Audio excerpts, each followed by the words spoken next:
Evangelho, sábado, na oitava da Páscoa do Senhor. O Senhor esteja convosco, Ele está no meio de nós.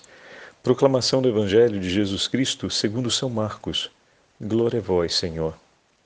Depois de ressuscitar na madrugada do primeiro dia após o sábado, Jesus apareceu primeiro a Maria Madalena, da qual havia expulsado 7 demônios. Ela foi anunciar isso aos seguidores de Jesus, que estavam de luto e chorando. Quando ouviram que ele estava vivo e fora visto por ela, não quiseram acreditar. Em seguida, Jesus apareceu a 2 deles, com outra aparência, enquanto estavam indo para o campo. Eles também voltaram e anunciaram isso aos outros. Também a estes não deram crédito. Por fim, Jesus apareceu aos 11 discípulos, enquanto estavam comendo.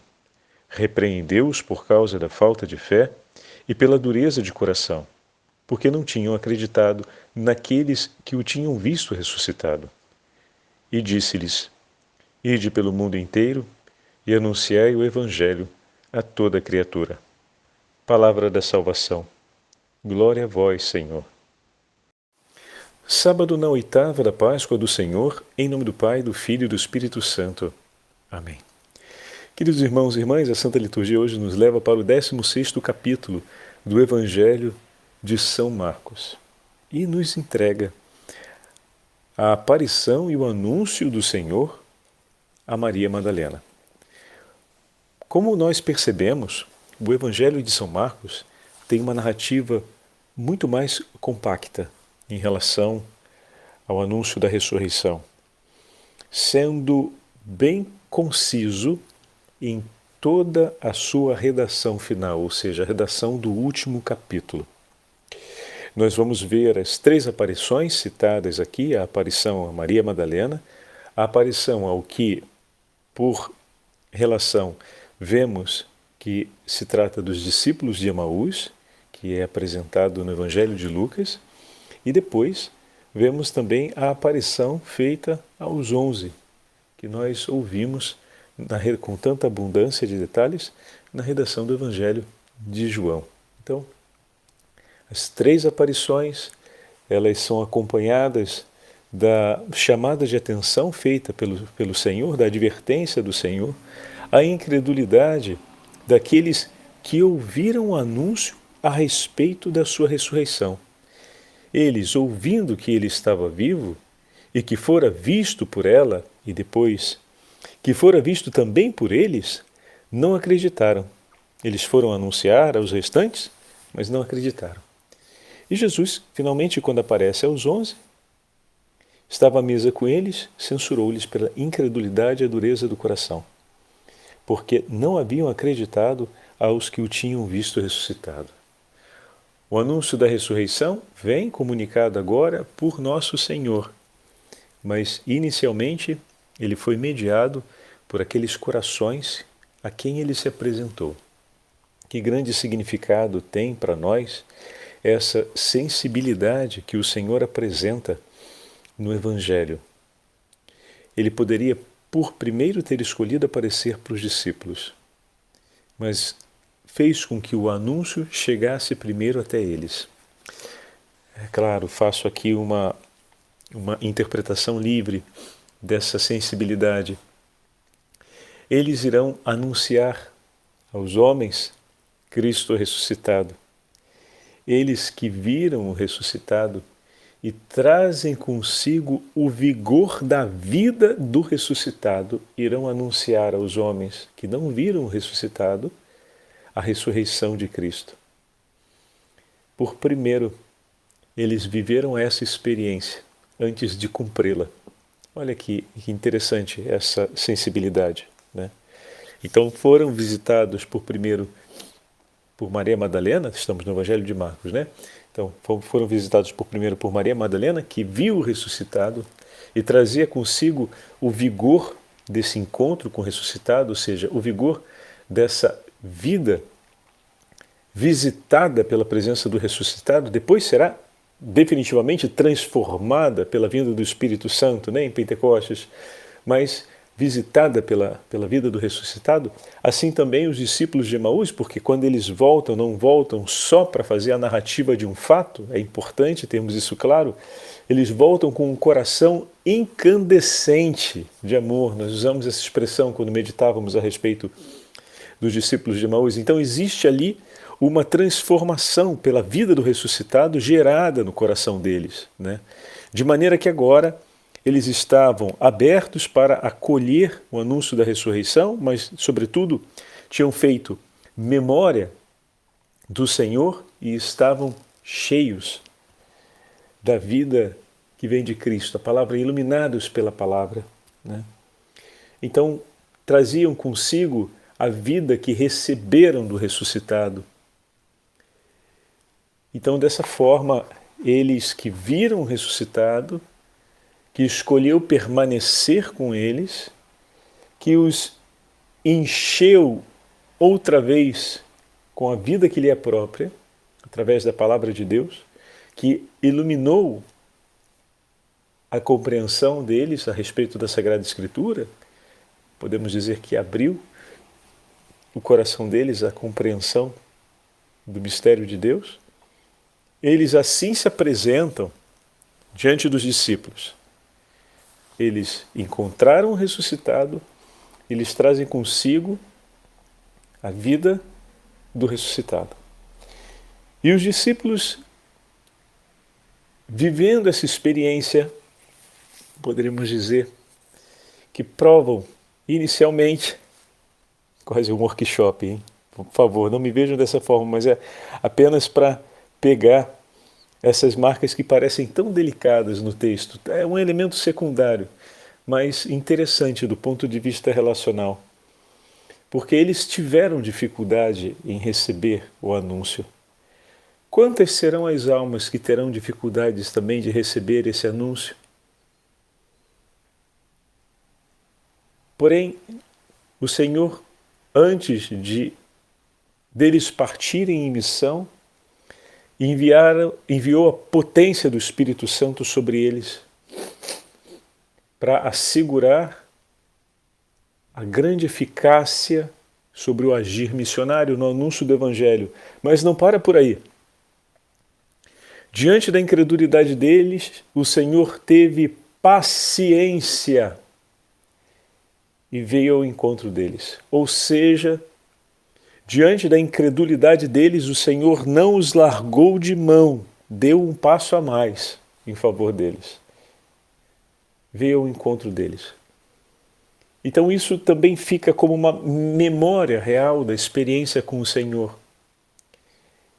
Eles que vão partir em missão depois, porém com a plenitude do Espírito Santo, então a eficácia desse agir está completa para a produção do fruto que Deus espera, porque a plenitude do Espírito Santo estará sobre eles, ou seja, será muito mais do que ter visto o ressuscitado, será muito mais do que ter recolhido o testemunho de vida do ressuscitado através de sua presença, mas serão agora revestidos do Espírito Santo, e quando partirão em missão para anunciar, a plenitude do Espírito Santo estará sobre eles, de maneira que o Senhor que permanece no meio de nós, agora com a plenitude do Espírito derramada sobre os apóstolos, cumpre com excelência aquela missão e ela pode dar frutos. Então eles vão muito mais preparados do que aqueles que vieram até eles, e nesse caso, Maria Madalena e os 2 discípulos de Emaús. Eles partirão muito mais preparados do que eles, digamos assim, com a graça do Espírito Santo em plenitude para cumprir aquela missão do anúncio com eficácia. Mas também é importante recordar essa experiência que aconteceu. Ao primeiro anúncio feito, eles tiveram a dureza de coração, a incredulidade, e o Senhor deu um passo em favor deles. Não os rechaçou, não os afastou, não os puniu por isso. Antes, veio ao encontro deles e se fez presente no meio deles à mesa.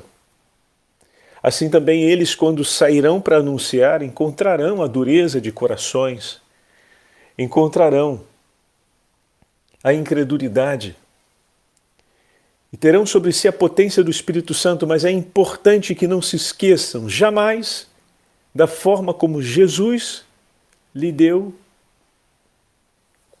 com a incredulidade e a dureza de seus corações, fazendo um passo a mais. E que eles também tenham a mansidão e a humildade e uma prontidão de amor para diante da incredulidade de seus irmãos e irmãs darem um passo a mais. Não desistir deles, não os afastar por causa disso, não excluí-los do anúncio, mas fazer como Jesus fez por cada um deles, ou seja, um passo a mais de entrega.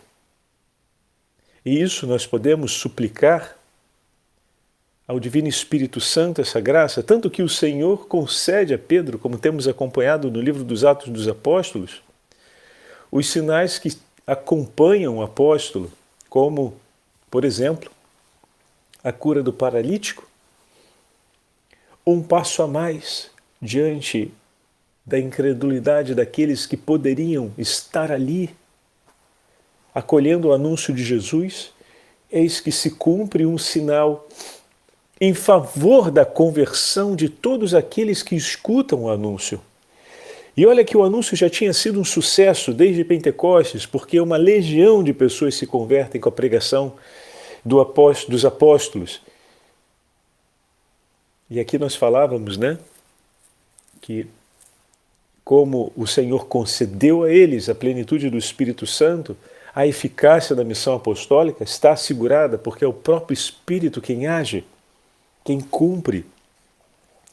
Da parte dos apóstolos é importante que eles se entreguem, que eles estejam nas mãos do Senhor e cumpram a vontade do Senhor, mas a obra de conversão dos corações, alcançar o íntimo dos corações e iluminá-los com a verdade, é obra do Espírito Santo, e o Espírito Santo foi derramado sobre eles, eles foram enviados para comunicar a boa nova, sob a regência do Espírito Santo. Então, como falávamos, né, os frutos estão acontecendo em abundância, porém, ainda assim, acontecerão ocasiões em que muitos corações estarão incrédulos e duros diante desse anúncio. E ali o Senhor, que mostrou a eles com o testemunho da sua atitude, do seu amor, fazer um passo a mais em favor deles e não abandoná-los por causa da incredulidade e da dureza de coração,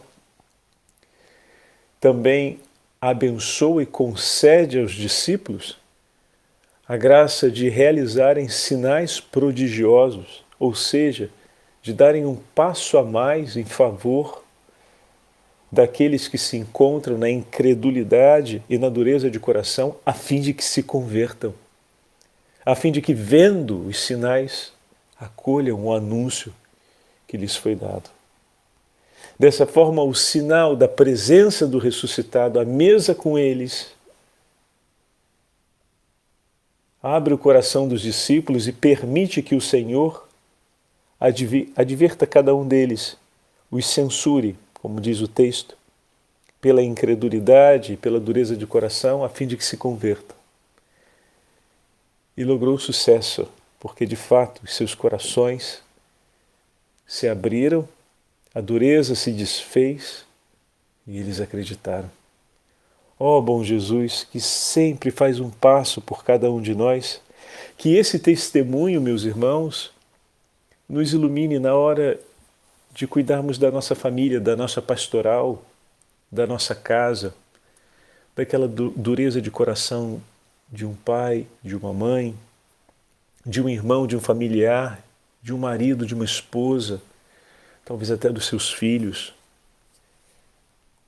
ou de um amigo, ou dos companheiros de pastoral. Muitas vezes nós encontramos a dureza de coração e a incredulidade dentro das nossas pastorais. Peçamos ao Senhor a graça de um sinal, mas sobretudo cumpramos a mesma atitude que Jesus não abandonemos nem viremos as costas àqueles que, diante do anúncio de Cristo ressuscitado, diante do anúncio da vida que vem de Deus, demonstram incredulidade e dureza de coração. Não viremos os nossos corações, as nossas costas a eles, não os abandonemos. A própria incredulidade, a própria dureza de coração, mas tenhamos misericórdia, como o Senhor teve misericórdia dos discípulos. E peçamos a Ele a força para darmos um passo a mais. E esse primeiro passo a mais é uma oração sincera e intensa pela conversão desses corações. E depois disso, por que não pedir ao Senhor um sinal da graça? Ou seja, que realize o Senhor momentos em que os corações e os olhos se abram para a verdade da fé e da presença do ressuscitado. Não nos esqueçamos, como vão nos ensinar os padres da igreja, especialmente São Cirilo de Jerusalém, cujas catequeses nos acompanham esses dias na liturgia das horas, no ofício das leituras. Na Santa Missa nós temos o sinal solene da presença viva de Cristo. Eis que a cada Santa Missa se celebra o milagre eucarístico. Eis que a cada Santa Missa se renova o sacrifício de Cristo. Peçamos ao Senhor essa graça. Qual graça, Padre Fábio? Traz, Jesus, meu Pai para a missa. Traz, Jesus, minha mãe para a missa. Traz, Jesus, esses meus irmãos para participarem da Santa Missa. E se eles já participam, ilumina o coração deles, Senhor, para que se encandeça uma fervorosa piedade na celebração da Santa Missa. Que eles consigam se abrir com maior intensidade e de maneira profunda para a beleza do teu amor misericordioso que se revela a cada celebração eucarística, que se revela sobre o altar. Jesus, toma-os consigo, Senhor, a fim de que conheçam em profundidade a tua misericórdia e o teu amor. Concede-nos, Senhor, os sinais da tua presença, iluminando e curando os nossos corações das feridas causadas pelas incredulidades que nós já vivemos e pelas incredulidades que agora nossos irmãos vivem e que porventura ferem a nossa relação ou desgastam o vínculo de amor entre nós. Jesus, cura o meu coração, eu te peço, porque esse é um sinal de vida. Que essas feridas com as suas dores não venham a pesar o abandono do amor entre nós, não venham a pesar em favor do abandono do vínculo de amor e de caridade entre nós, não venham a pesar um distanciamento entre nós dois. Senhor, esse é um sinal da tua vida, cura essas feridas, que as palavras e os gestos de incredulidade, os gestos de dureza de coração desse meu irmão têm cumprido contra o nosso grupo de pastoral, porque afinal todo mundo sofre. Afinal, se cria uma dispersão enorme por essas atitudes ou por essas posturas. Senhor, dai-nos um sinal da tua vida, da tua presença, não permitindo que o nosso coração vacile no amor por conta dessas dores. É importante pedirmos isso, porque esses são os sinais, são os passos a mais que o Senhor faz por aquele nosso irmão. A gente pensa que esse passo a mais às vezes é alguma coisa de extraordinário que vai acontecer na vida do outro. Não. Um passo a mais em favor do outro é que o Senhor nos ajude a suportar a ferida causada pela dureza do coração do teu irmão em relação a você. Afinal, o Senhor, para ter feito esse passo a mais em favor dos discípulos, suportou a dor da incredulidade, suportou a dor da dureza do coração deles. Sem que o Senhor tivesse suportado isso, ele não teria dado esse passo. Então, às vezes, a dureza de coração do nosso irmão, a incredulidade do nosso irmão, que nos fere, esse passo a mais na direção deles que nós somos chamados a dar com Jesus, supõe essa ação do Senhor curando aquela ferida que a dureza que levou a dureza de coração do teu irmão, que levou ele ao desamor em relação a você, a ferida que isso causou, a tristeza que isso deixou, a humilhação que isso gerou na gente, a desilusão às vezes que ficou. Então pedir para que aquela incredulidade, aquela dureza de coração seja superada, significa pedir esse sinal ao Senhor. Assim como pedimos também um sinal a mais, o sinal da Santa Missa, como acabei de falar na oração, um coração piedoso, um coração capaz de mergulhar na profundidade da misericórdia de Cristo, que se revela sobre o sacrifício do altar. Peçamos, meus irmãos, a exemplo, ou iluminados pelo Evangelho de hoje, peçamos essa graça a Jesus. Reflitamos sobre essa palavra que agora acabamos de dividir e coloquemos o nosso coração em jogo diante do Senhor. E falemos com sinceridade, com abertura de coração a Ele, sobre essas experiências que estão presentes na nossa vida, a fim de que o Senhor nos conduza pelo caminho da ressurreição e nós possamos testemunhar e celebrar Cristo ressuscitado cotidianamente. Que a Santa Mãe de Deus nesse sábado, que é sempre consagrado a ela, nos acompanhe, nos proteja, nos livre de todo o mal e de todo o perigo e nos conduza em direção ao coração amorosíssimo de seu Filho, que se abre em misericórdia por cada um de nós. Hoje completamos a nossa novena da Divina Misericórdia e amanhã celebramos o Domingo da Misericórdia. Que o Senhor derrame sobre todos nós a potentíssima misericórdia no seu coração, a fim de que todas as feridas sejam curadas e a comunhão entre nós permaneça já aqui para estarmos nele unidos e com os nossos irmãos unidos para a vida eterna. O Senhor esteja convosco, Ele está no meio de nós. Pela intercessão da Beatíssima Virgem Maria, Rainha dos Apóstolos e Mãe de Misericórdia, abençoe-vos o Deus Todo-Poderoso, Pai, Filho e Espírito Santo.